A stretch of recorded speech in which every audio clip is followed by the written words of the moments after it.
하겠습니다. 자, 17절에서 27절까지 우리 한 목소리로 같이 읽겠습니다. 시작. 예수께서 와서 보시니 나사로가 무덤에 있은지 이미 나으리라. 베다니는 예루살렘에서 가깝기가 한 오리쯤 되매 많은 유대인이 마르다와 마리아에게 그 오라비의 일로 위문하러 왔더니 마르다는 예수께서 오신다는 말을 듣고 곧 나가 맞이하되 마리아는 집에 앉았더라.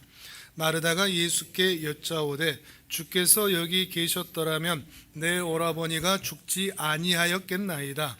그러나 나는 이제라도 주께서 무엇이든지 하나님께 구하시는 것을 하나님이 주실 줄을 아나이다. 이르시되 내 오라비가 다시 살아나리라. 마르다가 이르되 마지막 날 부활 때에는 다시 살아날 줄을 내가 아나이다. 예수께서 이르시되 나는 부활이요 생명이니 나를 믿는 자는 죽어도 살겠고 무릇 살아서 나를 믿는 자는 영원히 죽지 아니하리니 이것을 내가 믿느냐. 이르되 주여 그러하외다. 주는 그리스도시요 세상에 오시는 하나님의 아들이신 줄 내가 믿나이다. 아멘. 나사로가 위중하다라는 소식을 들었음에도 예수님께서는 그 있던 곳에서 이틀을 더 머무셨었죠. 그리고 나서 제자들에게 이제 유대로 가자라고 하시고 이제 베다니로 출발했지만 이미 나사로는 죽었다. 이렇게 말을 하고 있습니다. 그리고 나사로가 죽은 이후에야 베다니 마을에 도착하게 되죠. 자, 오늘 보면 17절에서 19절을 읽어보겠습니다. 17절에서 19절 시작. 예수께서 와서 보시니 나사로가 무덤에 있은지 이미 나으리라.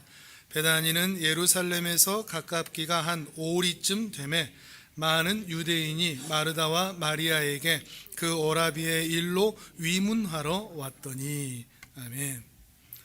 예루살렘에서 오리 정도 된다고 그러죠. 예루살렘에서 약 3.2km 가까운 거리에 있습니다. 그러니까 제자들이 더 많이 무서워했겠죠. 근데 예수님은 죽은 지 나흘이나 지나서 이 나사로를 찾아가셨습니다. 근데 무덤에서는 이미 썩은 냄새가 나고 있고 말이죠.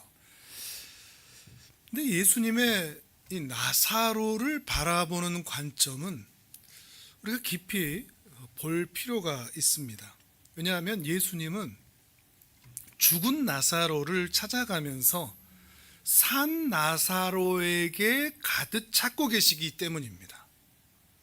이해하시겠습니까? 사람의 눈에는 분명히 죽어 있습니다. 그러나 예수님의 눈에는 살아 있습니다. 잠들었다라고 얘기할 정도이니까요. 신적 관점이겠죠.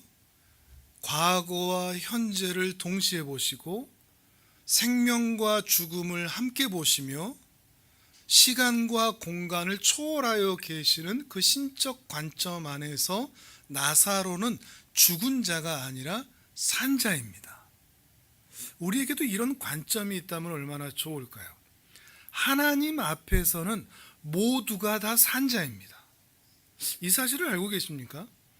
자, 우리 누가복음 말씀을 함께 보겠습니다. 화면을 보시고요.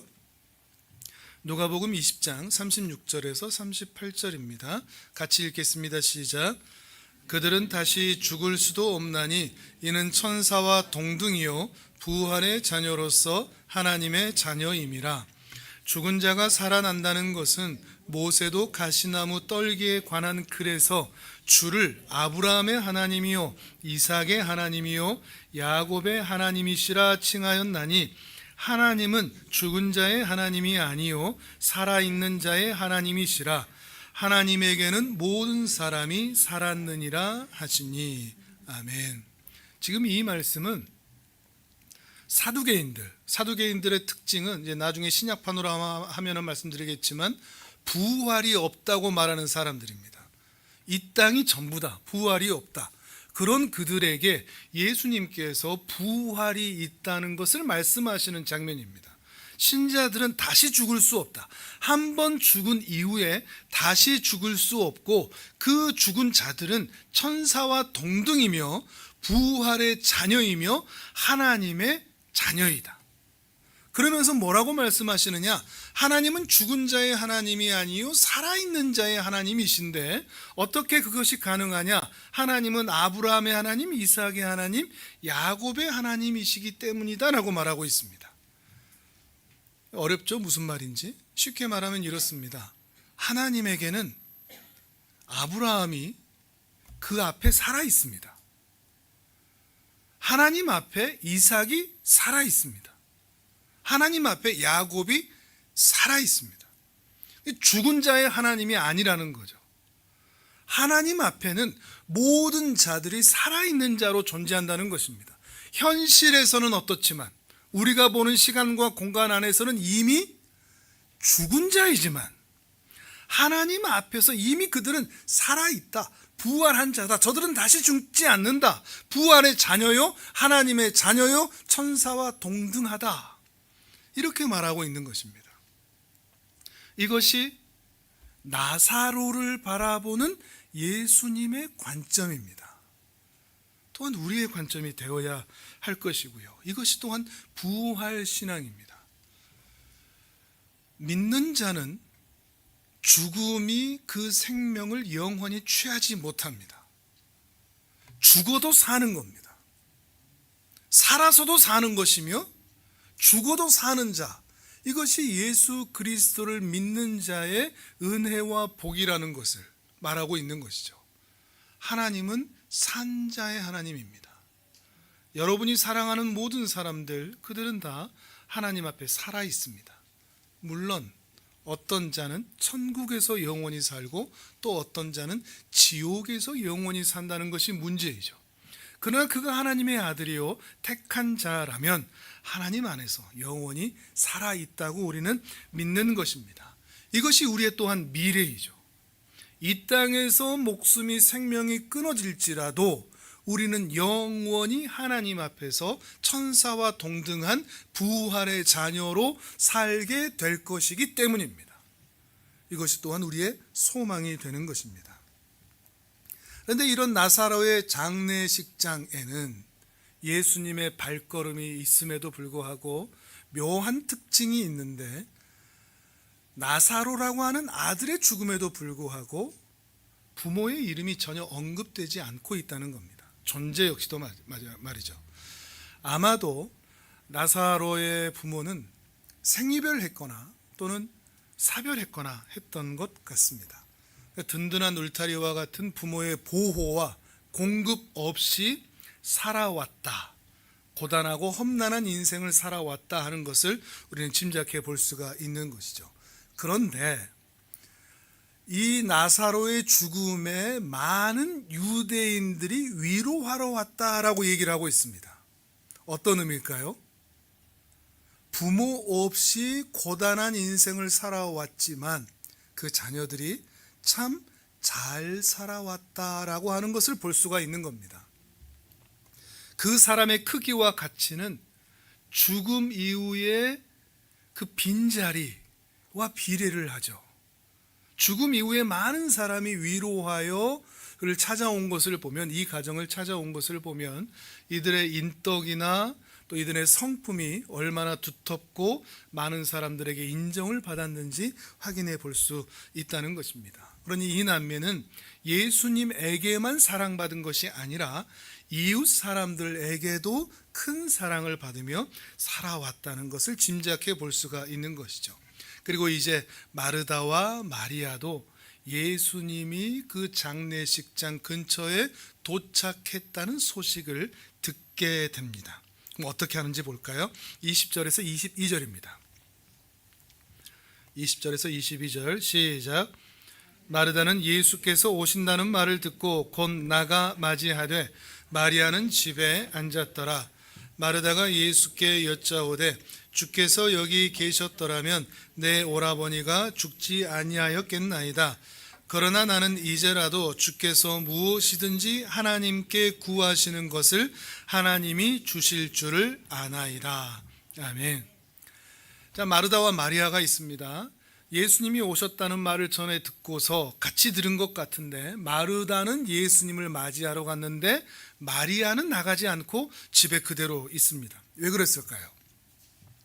다른 본문에서 보면 마르다의 성품이 조금 더 급하고 또 분주하고 하는 모습이 있고, 마리아는 조금 더 차분한 그런 성격이 있는 것으로도 보이는데, 그것 때문일 수도 있겠지만 이후에 진행되는 그 마르다의 언급을 통해서 예수님의 지각 등장으로 인해 마르다와 마리아는 둘 다 크게 서운함을 느끼고 있었던 것 같습니다. 기대가 큰 만큼 서운함도 큰 것이죠. 뭐라고 그러죠? 21절에 주님께서 여기 계셨더라면 내 오라버니는 죽지 않았을 것입니다 라고 말하는 것입니다. 오라버니가 여기 계셨더라면, 주님께서 여기 계셨더라면 내 오라버니가 죽지 않았을 것입니다. 서운함인 거죠. 근데 여기에 이 마르다의 독특하고 특별한 신앙이 같이 있습니다.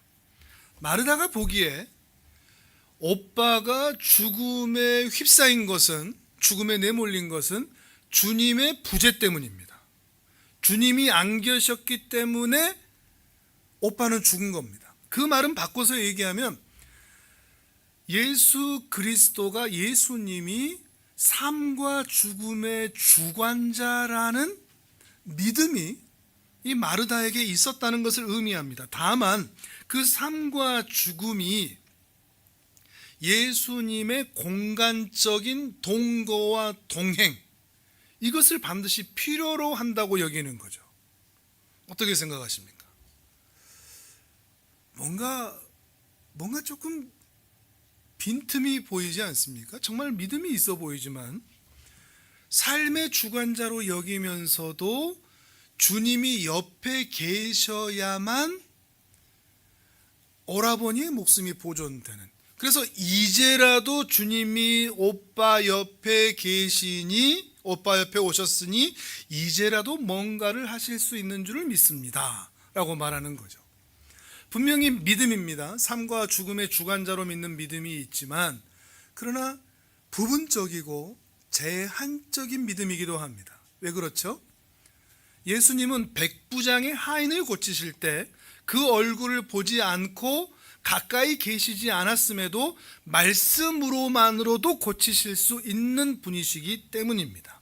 그러니 마르다의 믿음은 분명히 삶과 죽음의 주관자로 믿으면서도 옆에 있어야만 고칠 수 있는 그 당시의 천사의 개념, 또는 수호신의 개념, 지역신의 개념, 제한적인 예수님으로 그는 믿고 있었다는 것을 우리는 볼 수가 있는 것입니다. 그러나 우리가 알듯이 예수님은 온 천지에 충만한 분이시죠. 자, 예레미야 23장 23절 24절입니다. 화면을 보겠습니다. 같이 읽습니다. 시작. 여호와의 말씀이니라. 나는 가까운 데에 있는 하나님이요 먼 데에 있는 하나님은 아니냐. 여호와의 말씀이니라. 사람이 내게 보이지 아니하려고 누가 자신을 은밀한 곳에 숨길 수 있겠느냐. 여호와가 말하도나 나는 천지에 충만하지 아니하냐. 아멘. 사실 우리가 하나님을 믿는 믿음이 마르다와 별로 다르지 않을 수도 있습니다. 왜냐하면 우리의 지식과 지성으로 또는 우리의 감각으로는 성경에서 말하는 대로 하나님을 하나님으로 믿는다고 말합니다. 삶과 죽음의 주관자라고, 창조자라고 말을 합니다. 그런데 그 믿음의 내용을 보면, 실상을 보면 우리의 이성과 경험과 감정과 상식에 제한하여 하나님도 이럴 것이다, 하나님도 이렇게만 하실 것이다 라고 제한적이고 부분적으로 예측하거나 예단하거나 단정하거나 제한하여 믿는 경우가 굉장히 많기 때문입니다. 그러나 하나님은 우리의 길과 다르고 우리의 생각과 다른 분입니다. 높으신 하나님이십니다. 우리가 상상한 것 이상의 것을 상상하더라도 우리가 상상 못할 부분까지도 초월하여 계시는 분이 하나님이시기 때문이죠. 그런데 우리의 신적 개념은 우리의 이성입니다. 내가 생각하는 대로, 내가 경험하는 대로 역사에서 수많은 우상신들이 해왔던 정도로만 하나님을 우리도 알고 믿는 것이죠. 우리 자신의 신관이 실제로는 어떨지 오늘 말씀을 통해서 깊이 생각해 볼 수 있다면 좋겠습니다. 그런데도 우리는 하나님을 많이 흉내내죠. 다 아는 것처럼. 나의 판단, 나의 분별, 그것이 다 옳은 것처럼. 이 사람은 이래. 이 상황은 이래. 이럴 경우에 이렇게 하면 돼. 이게 사실 하나님 흉내내는 겁니다. 다 아는 것처럼. 부분적으로 알고 있으면서, 부분적으로 제한적으로 알고 있으면서 그것을 그렇게 알고 있다고 하면서도 실제에서는 전혀 그렇게 하지 못하고 있는 우리의 속사람의 모습은 그렇다는 것이죠. 마르다가 좀 그렇다는 것입니다. 마르다는 신앙과 불신앙의 경계에 서 있습니다. 무슨 말인가 하면 신앙인이기도 하고 아니기도 하다 이런 말이 아니라 신앙의 모습을 갖추고 있지만 그의 실상은 불신앙의 모습에 가깝다는 것이죠. 그의 겉사람은 신앙의 언어와 행동을 하고 있지만, 말을 하고 있지만 그의 속사람은 신앙에서 멀어져 있는, 신앙과 불신앙의 그 경계선에 서 있다는 것을 우리에게 보여주고 있는 것입니다. 근데 주님은 이렇게 신앙과 불신앙의 경계선에 있는 마르다를 말씀으로 교정해 주십니다. 책망하지 않습니다. 넌 사실 이렇잖아 라고 하지 않으십니다. 얼마나 친절하고 자상하게 마르다에게 차근차근 설명해 주시는지 모릅니다. 아무리 형편없는 말을 한다고 할지라도 말이죠. 뭐라고 이 마르다의 믿음을 교정하기 시작하시느냐. 자, 23절을 보겠습니다. 23절 시작. 예수께서 이르시되 내 오라비가 다시 살아나리라. 아멘. 현재형입니다. 너의 오라비 나사로 살아날 거야. 오라비가 살아날 거야. 하나님이 말씀하시니 그 말씀대로 성취되고 견고히 세워질 것을 믿고 우리가 해야 할 대답은 뭘까요? 아멘입니다. 아멘 뿐이어야 하는 거죠. 천지를 창조하신 그 말씀의 능력 그대로 말씀하셨으니 정말 오라버니가 살아나겠구나 라고 대답을 해야 되는데 24절에 보면 마르다의 대답이 초점이 조금 어긋나 있는 것을 보게 될 겁니다. 24절을 읽습니다. 시작. 마르다가 이르되 마지막 날 부활 때에는 다시 살아날 줄을 내가 아나이다. 아멘.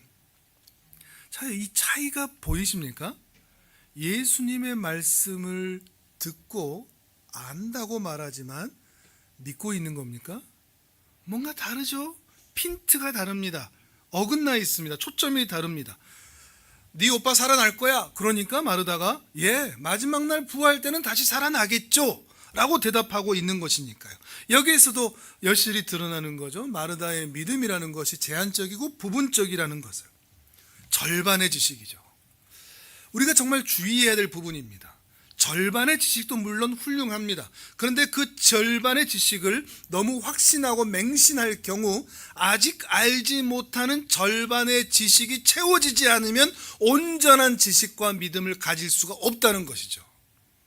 근데 우리는 어떤 확신이 있다고요? 그 절반의 지식을 가지고 온전한 믿음이요 지식이라고 확신하고 자만한다는 것입니다. 그 어설픈 부족한 절반의 지식이 내가 온전한 믿음을 갖는데 장애물이 되고 방해물이 될 수도 있다는 것입니다. 예수님의 초월적인 가르침을 듣고는 있지만 그 가르침을 무시하고 여전히 자기의 한계와 상식과 경험으로만 대답하고 있는 것입니다. 예수님의 가르침을 받아들이지 않았습니다. 이것이 우리 인간의 모든 본능적인 특성이 아닌가 싶습니다. 사람이 믿음을 가지려면 내 생각하고 같아야 됩니다. 내 생각하고도 맞아야 믿음이 가져집니다. 내 생각하고 다르면 믿음을 가질 수가 없습니다. 우리도 다시 생각해 볼게. 내가 지금 하나님을 믿고 예수님을 믿는 것이 나의 상식과 경험과 이성과 판단과 분별력과 어느 정도 맞아지니까 믿고 있을 수 있습니다. 하나님의 선물인 믿음으로써 믿는 게 아니라 내 생각에도 맞는 것 같아 라고 하는 것 때문에 믿고 있을 수 있다는 겁니다. 여러분의 믿음은 어떤 것 같습니까? 하나님이 주신 선물로 내 생각과 맞지 않고 나의 상식과 나의 경험과 인류의 역사와도 맞지 않는 이야기지만 그렇지만 나는 믿어져입니까? 아니면 내 이성과 판단으로도 이건 옳은 것 같아, 기독교가 맞는 것 같아 라고 하는 것 때문에 믿고 있는 것입니까? 이것을 분별해 보자는 것입니다. 근데 우리는 부분적으로 알고 있으면서도 다 아는 것처럼, 맞는 것처럼, 내가 확실한 것처럼 교만해 있다는 것이죠. 우리가 가져야 할 정말 중요한 인식이 있습니다. 그것은 내가 틀렸을 확률이 100%다라는 생각입니다. 오류의 가능성. 우리는 오류의 가능성을 100% 가진 자입니다. 근데 우리는 어떤 마음을 가지고 있죠? 내 상황을 또는 내 주변을 판단할 때 이건 틀림없어 라고 하는 말은 사실은 내가 틀리지 않았어, 나는 오류의 가능성이 없어 라고 생각하는 것과 똑같은 것이기 때문에 하나님 자리에 올라서 있는 것입니다. 기억하셔야 됩니다. 우리는 오류의 가능성이 100%인 존재입니다. 우리는 쉽게 오해합니다. 쉽게 착각합니다. 착시에 약합니다. 편협합니다. 이것이 우리의 특기입니다. 내가 틀렸을 수 있다는 생각을 늘 마음에 새겨야 하는 것이죠. 그렇지 않으면 마르다의 실수가 바로 우리의 실수가 될 수 있기 때문입니다. 이제 예수님은 이러한 제한적이고 부분적인 지식을 밀어내고 온전한 가르침으로 새롭게 하기 위하여 바른 진리를 마르다에게 주입시켜 주십니다. 알려주십니다. 그게 우리가 너무나 잘 알고 있는 요한복음 11장 25절 26절 오늘 본문의 말씀입니다. 같이 읽습니다. 시작. 예수께서 이르시되 나는 부활이요 생명이니 나를 믿는 자는 죽어도 살겠고 무릇 살아서 나를 믿는 자는 영원히 죽지 아니하리니 이것을 내가 믿느냐. 아멘. 예수님은 부활이고 생명입니다. 진짜 아멘일까요? 부활이고 생명이다. 이 온전한 가르침과 지식 앞에 우리의 편협하고 어설픈 지성과 감성은 내려놓을 수 있어야 됩니다. 아유, 사람이 어떻게 다시 살아? 어떻게 사람이 영원히 살 수가 있어? 예수님 믿는다고 뭐 천국에 가겠어? 예수님 믿는다고 뭐 행복하겠어? 예수님 믿는다고 영원한 생명이 정말로 주어지겠어? 라고 하는 의심이 아니라 예수님이 나는 부활이요 생명이라 라고 말씀하셨으니 나의 지성과 감성과 이성과 분별력은 다 내려놓고 예수님의 말씀에 그저 아멘 하는 것입니다. 그게 믿음입니다. 예수님은 부활입니다. 예수님이 부활이라는 말은 두 가지 의미를 같이 생각해 볼 수 있는데 예수님이 죽음에서 다시 사신다는 의미입니다. 또 하나는 예수를 믿는 자는 예수님처럼 죽음에서 다시 살 수 있다는 의미입니다. 예수가 부활의 첫 열매가 되어 그를 믿는 자는 모두 죽음에서 다시 살아나게 될 것이라는 것이죠. 예수님은 죽은 자의 하나님이 아니고 산 자의 하나님이시기 때문에 그렇습니다. 하나님의 자녀가 된다, 예수님을 믿는다는 말은 부활의 자녀가 된다는 말이요, 천사와 동등인 존재가 된다는 말이요, 다시는 죽음에 이르지 않게 된다는 말입니다. 영원히 산다는 것이죠. 그래서 예수님이 부활입니다. 예수님이 나의 부활입니다. 내가 예수님을 믿으니 나는 영원히 하나님 앞에서 산 자로, 천사와 동등인 자로 살게 될 것이라고 믿는 것이죠. 또한 예수님은 생명입니다. 예수에게 영원한 생명이 있다는 것입니다. 생명의 근원이 있다는 거죠. 예수가 생명이라는 것은 어떤 의미인가 하면 예수를 믿으니 내가 영원히 살게 됐다, 내 목숨, 그 수한이, 목숨의 연한이 길어졌다, 영원하다 이 말이 아니라 영원한 생명인 예수가 내 안에 있으니 꺼지지 않는 불씨처럼 영원히 내 가슴 속에 살아 나로 하여금 영원히 살게 하신다, 이런 의미가 됩니다. 예수가 생명이다. 그럼 내 목숨도 영원히 산다. 나의 어떠함이 아니라 영원한 생명이신 그분이 내 안에 영원히 사신다고 하니, 그분이 내 안에 내가 그분 안에 영원히 사는 것이니 나의 생명은 꺼질 수가 없다라는 것이죠. 이것이 예수가 부활이요 생명이라는 의미입니다. 부활이요 생명이라는 말이 사실 다른 말이 아닌 거죠. 중의적인 표현인 거죠. 같은 말인 겁니다. 예수 그리스도가 부활이고 생명이니 살아서 나를 믿는 자는 영원히 살 것이요 죽어서 나를 믿는 자도 죽어도 영원히 죽지 아니할 것이다, 이 말씀을 우리에게 하고 계시는 것입니다. 그리고 나서 매우 중요한 질문을 예수님께서 하십니다. 자, 25절 26절을 다시 한번 읽어볼까요? 시작. 예수께서 이르시되 나는 부활이요 생명이니 나를 믿는 자는 죽어도 살겠고 무릇 살아서 나를 믿는 자는 영원히 죽지 아니하리니 이것을 내가 믿느냐. 아멘. 자, 마지막에 물으시죠. 이 진리를 너는 믿느냐? 자, 바로 앞에 24절에 뭐라고 마르다가 대답했죠? 나는 압니다 그랬습니다. 압니다. 지금 예수님은 의도적으로 안다는 말과 믿는다는 말을 구별하고 계십니다. 아는 것으로 안 돼. 지식이 믿음이 아니야.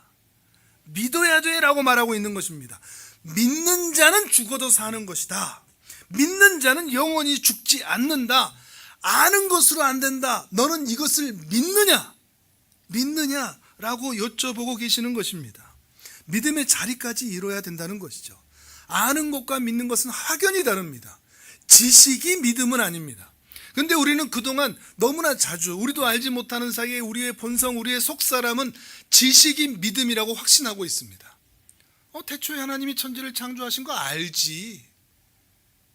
근데 아는 것과 내가 정말 그 창조주 하나님을 믿는 것은 다른 이야기라는 것입니다. 성경의 지식을 안다고 또 교회 생활을 안다고 그것이 꼭 믿음의 이야기는 아니라는 것입니다. 물론 지식이 있어야 맹목적인 믿음을 가지지 않을 수 있습니다. 지식을 통한 믿음이 되어야 하는 것이죠. 다만 지식에만 머물러서는 안 된다는 것입니다. 마르다의 연약함이 바로 그것이죠. 지식으로만, 사랑이라는 감정으로만 머물러 있다는 것을 예수님은 지적하고 계시는 것입니다. 여러분은 어떻습니까? 예수 그리스도가 정말로 부활이요 생명인 것을 믿습니까? 그분으로 인하여 내가 하나님 앞에서 영원히 사는 존재가 되었다는 것을 믿습니까? 오늘 내가 죽어도 하나님 앞에서 눈을 뜰 것이요 그곳에서 나는 천사와 동등한 부활의 자녀로 눈뜰 것을 믿습니까? 내가 사랑하는 그 사람이 비록 내 곁을 먼저 떠나갔다고 할지라도 그가 하나님의 자녀로 예수 그리스도를 믿었다면 그 역시도 지금 하나님 앞에서 살아있는 자로 있을 것이라는 것을 믿으십니까? 그 믿음이 중요하다는 것입니다. 아는 것이 중요하지 않고 믿는 것이 중요하다라는 말씀에 마르다가 어떻게 반응할까요? 자, 27절입니다. 27절 시작. 이르되 주여 그러하외다. 주는 그리스도시요 세상에 오시는 하나님의 아들이신 줄 내가 믿나이다. 아멘. 대단한 믿음이죠. 이게 누가 한 고백입니까? 베드로의 신앙 고백이죠. 예수님은 구원을 이루시는 그리스도십니다. 메시아이십니다.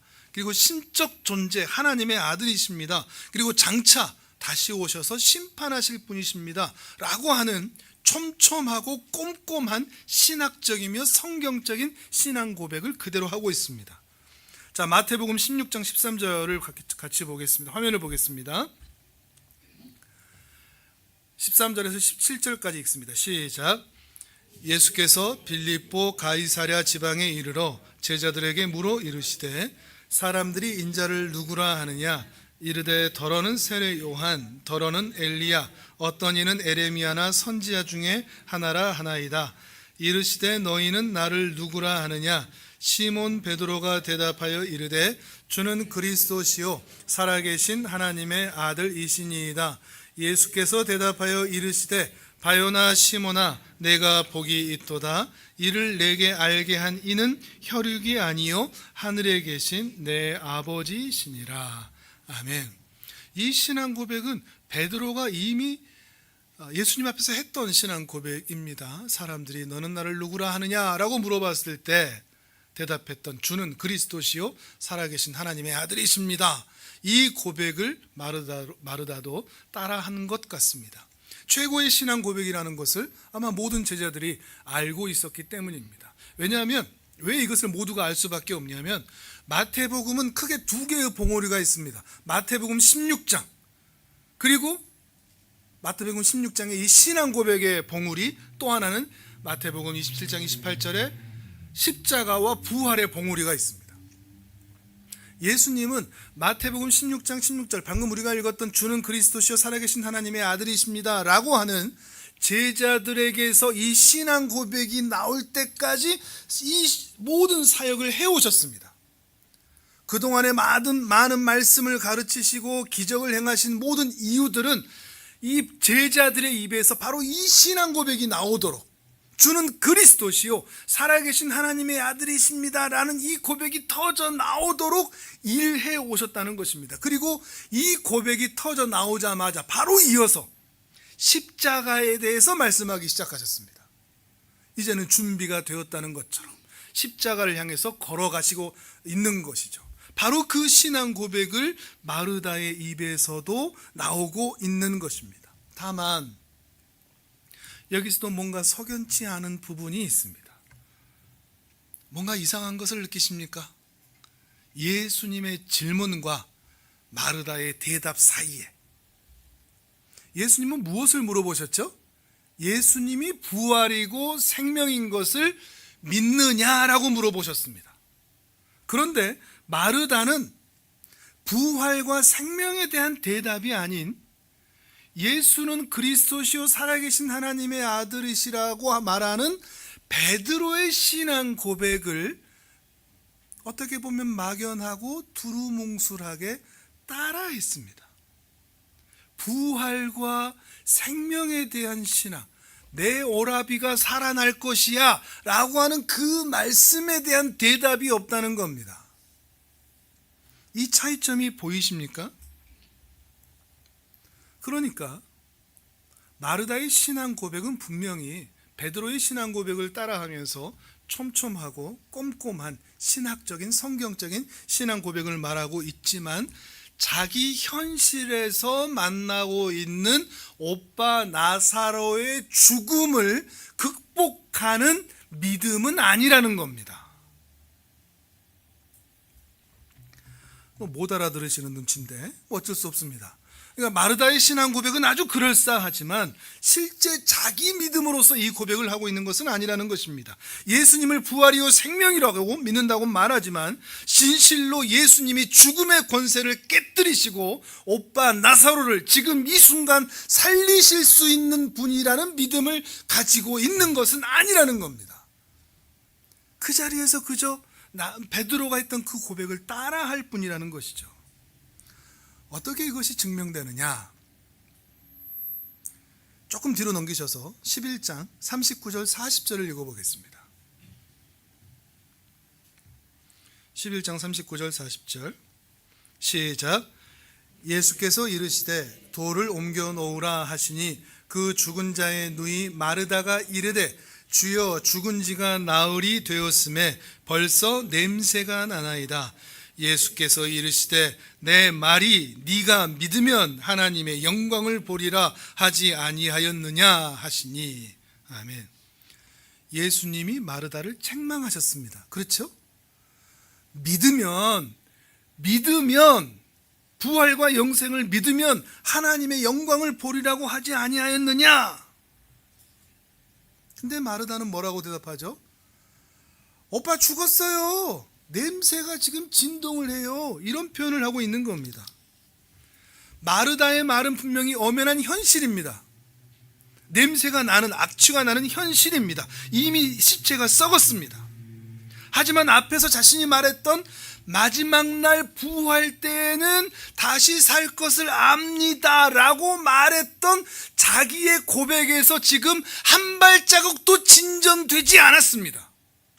예수님의 가르침이 있었음에도 불구하고 여전히 자기 생각, 자기 경험, 자기 상식에 머물러 있다는 겁니다. 대답은 잘했지만 마르다는 분명히 예수님을 사랑하고 있습니다. 그 예수님께 사랑도 받고 있습니다. 예수님이 여기에 계셨더라면 오빠가 죽지 않았을 것이라는 기대와 소망도 가지고 있습니다. 제한적이고 부분적이긴 하지만 예수가 부활이고 생명이니 믿음으로 사는 자는 모두가 다 살 것이다. 믿는 자는 모두 살 것이다. 이것도 믿겠다고 대답을 했습니다. 심지어 베드로의 신앙 고백도 촘촘하고 꼼꼼하게 고백했습니다. 하지만 지식도 있고 사랑이라는 감정도 있고 지적인 동의도 있고 정보도 있지만 오빠 나사로의 시체 썩는 냄새가 진동하는 무덤 앞에서는 부활이요 생명이라는 예수님의 말씀이 흐릿한 채 사그라져 있다는 것입니다.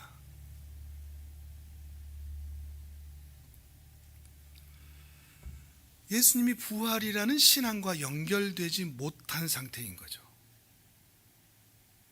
오빠가 살아난다고요? 아유, 시체가 지금 썩었잖아요. 마지막 날이나 살아나겠죠. 이런 내면의 목소리가 있는 것이죠. 돌 옮겨서 뭐 하시게요? 악취만 더 심하게 날 텐데. 예수님의 가르침에 대해서 여전히 진보가 없이, 믿음의 진보가 없이 자기 생각이 우선인 겁니다. 자기 경험이.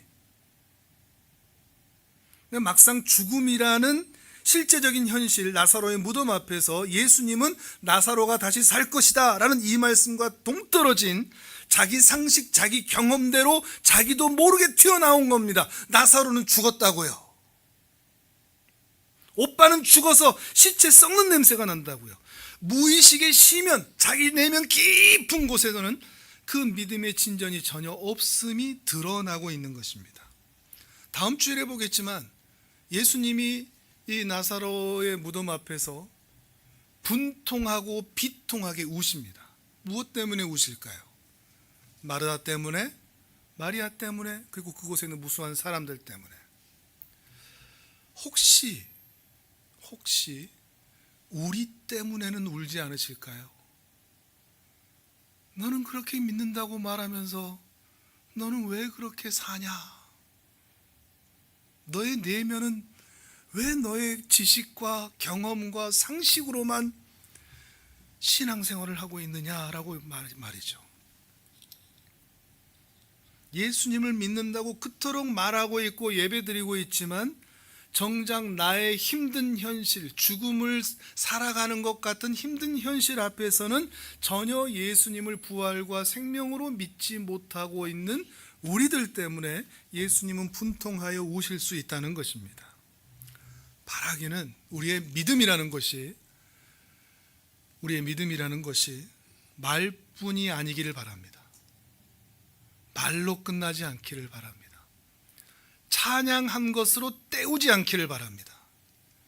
기도한 것으로 그것이 내 진짜 믿음이라고 착각하지 않기도 바랍니다. 내가 느끼는 감정으로 그것이 내 진짜 신앙이라고 오해하지도 않기를 바랍니다. 수십 년을 한 집에서 살면 갑자기 정전이 되어 전기가 나갔어도 목이 마르면 내 더듬더듬 거리면서도 내 방문을 열고 나아가 싱크대에 있는 컵을 잡고 더듬더듬 하면서 냉장고의 문을 열어 컵에 딸고 마시고 다시 싱크대에 올려놓고 더듬더듬 내 방으로 들어가 침대에 누워 계속 잠을 잘 수가 있습니다. 친숙하고 친밀하기 때문이죠. 익숙하기 때문입니다. 우리의 신앙은 예수님과 익숙할까요? 죽음 앞에서도 내가 믿는 그대로 행동할 수 있는, 어려움 앞에서도 내가 고백하는 그대로 내 마음까지도 그대로 고백하며 살아갈 수 있는 그 익숙함이 있을까요? 무의식 중에서도 반응하여 나타나는 주님에 대한 사랑과 주님에 대한 신뢰와 주님에 대한 나의 방향성과 경향성이 흔들리지 않을 수 있을까요? 그것이 중요하지 않을까 싶습니다. 말로만 때우는, 지식으로만 때우는, 고백과 찬양과 예배로만 때우는 우리가 아니기를 바랍니다. 주님의 말씀이 내 발의 길이요 빛인 것을 믿음으로 고백하면서 주님과 더욱 친밀해지고 무의식 가운데서도 주님에 대한 사랑과 그 갈망이 흔들거리지 않는 존귀한 하나님의 사람들 되시기를 주님의 이름으로 축복합니다. 아멘. 우리 이제 함께 기도하겠습니다. 하나님,